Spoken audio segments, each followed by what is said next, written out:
what I would like to do is introduce you to the most basic ideas used when approaching the training on the wooden dummy. There are a couple of elements that are very important to understand. One is the idea of sticking with the dummy, and the other is understanding when to break from the dummy. As simple as that. Exactly the same as Chi Sao. So in Chi Sao you try to tie a person up because you potentially are a threat, but you also need to learn how to strike unencumbered so the other person can't stick with you. So in other words, when your hand is free, strike forward.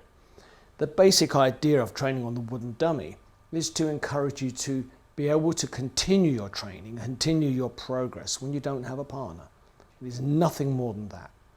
If any opportunity arises for you to train with a partner, do not put that training session off and proudly say, I'm going to train on my wooden dummy today instead, because you are wasting your time. You have an opportunity to train with a person, you should take it 100% of the time. So with that in mind, I'm just going to approach some basic ideas on the dummy. I have a top camera, and so therefore you'll be able to see my feet, and I'm deliberately wearing white socks in order to show you some very simple foot movements that you need to be aware of. Approaching the dummy, bring the two arms together, settle your weight, grip your big toe on the ground. So you grip your big toe on the ground. From that position, don't disengage in any way at all. Simply turn your foot out, step, and push into the dummy leg at approximately 45 degrees. From that position, step out, transition through, turn the other foot out, step through, pull and push with the two arms. At the same time, press and squeeze. So I'm actually tipping the dummy, almost like I was trying to throw it, but I'm not. Pressing and sticking into the dummy.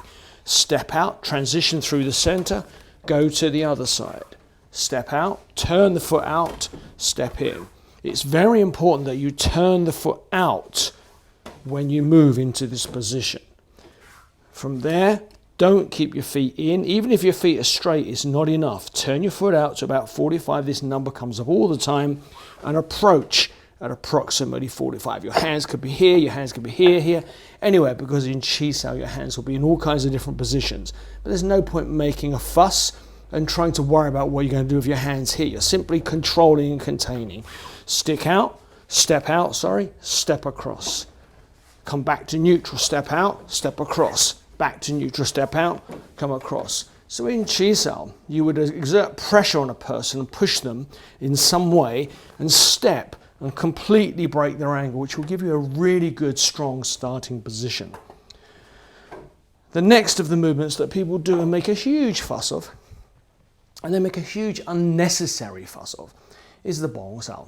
Bong Sao is just a shoulder movement, just involves the elbow being very slightly higher than the hand, and if you're lower, it can be considerably higher than your hand. So the higher you go, you're going to use this to defend against elbows. When people come over the top on you, you're raising or trying to stick with their arm, often called Kap Jan. So you're just trying to cover with the technique, trying to smother and cover their elbows. Common in all martial arts. If someone tries to elbow you, a good answer is to elbow back. If someone hooks you, good idea, hook back, because of the range and the distance that you're working at. So when you get onto the wooden dummy, you're going to do the bong. Take advantage and make it very simple. You have two arms here. So the traditional movement, or the most common movement, whether it's traditional or not, we don't know, but the common movement in modern training is to go over the top of the arm, Tahn, and go from Bong to Tahn, over the arm, Bong to Tahn, over the arm, Bong to Tahn. And it's a nice movement, it's okay. A little bit awkward because you've got to try to really raise your elbow here, and it does teach you, if you're not careful, to sort of like put your arm under too much pressure. But then you're releasing it doing the Tahn, so not really a contradiction, just a fact. From this position here though, I prefer simply to go into the Bong, easy first Bong, go to Tahn, step off, do the Bong on the near arm. As you do this Bong on the near arm, you still only got to drop your elbow. It's still exactly the same move. Small step, Tahn Sao. Go to the near Bong, small step, Tahn Sao. It's really important that you don't go one and step too big, because we always follow the mass. So if in a position somebody was moving too much, you say, what are you doing? Where are you going? What are you doing? And that doesn't necessarily have to be like a robot. You move to there and I move to there. It could be you move to there and I do that. I just literally don't know what to do. So I just push you off. You're moving away. I don't know what's going on. I just essentially just lash out.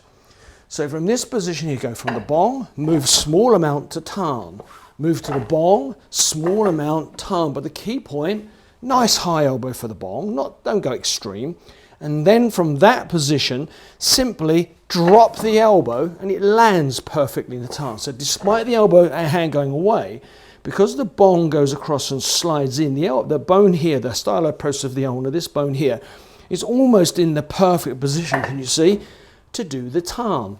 So it's Bong to Tahn.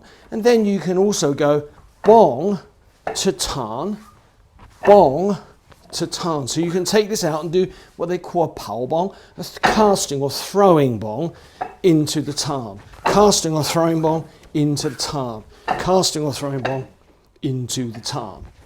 Bong to Tahn. They all involve exactly the same ideas. They all involve the elbow dropping, raising and dropping, raising and dropping, which we all know is consistent in Wing Chun training in lock sao, single chi sao and double chi sao. And now you see it in the dummy. Thank you.